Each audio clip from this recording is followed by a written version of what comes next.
Brad. I have a couple questions. I have one for you, Mayor. Okay. I have a couple for you. And I promise I will try not to be a bitch. It's been a long week for me. I have 3 young children, and I've been transporting from Charlotte. I work at Quality Dairy here in Lansing, so I have used a lot of gas. I'm very stressed, very little sleep. I live right off of Homes on Lowcroft. My block is blocked. There's road closed signs at Homes on Lowcroft and at the stop sign at the end of my block. Both sides have no power. We have several lines down. My neighbor across the street has been home this whole time. Not one truck, not one water and light truck has been down our street to look at anything. Not one. Now I tried to flag one down last night by my job, because I don't live far from work.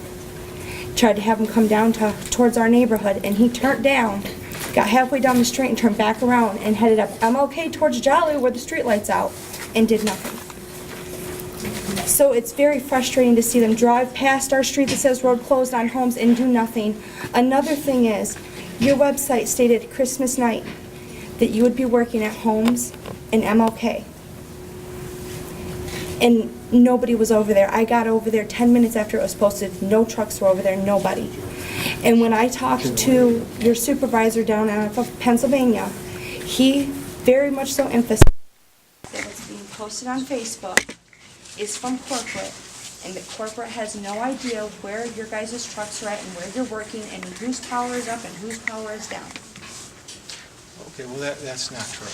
Well, I'm letting you know what we were told. And if you say Homes and I live on Homes in Lowcroft. The problem is, what we mean is somebody's working in that vicinity. We pick the biggest cross-section. It doesn't mean they're right there. And even if we told you they were going to be there, I tried to say that before, we're not trying to be evasive.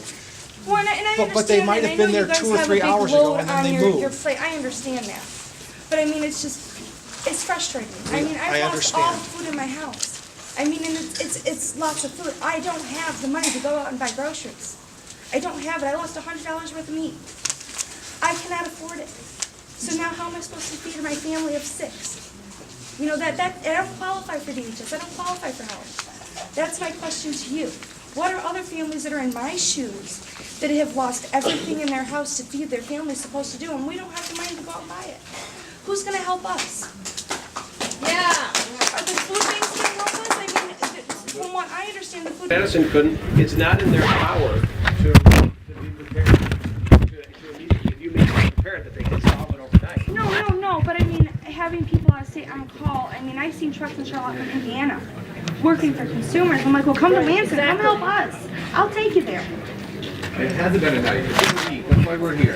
I mean, and I know that you're doing your job. I know you have tons of people getting on you, and I'm not trying to cuss you out. I'm not trying to be a bitch to you. I'm just frustrated. I want to come home. I'll tell you another thing, sort of knowing your question, but I was.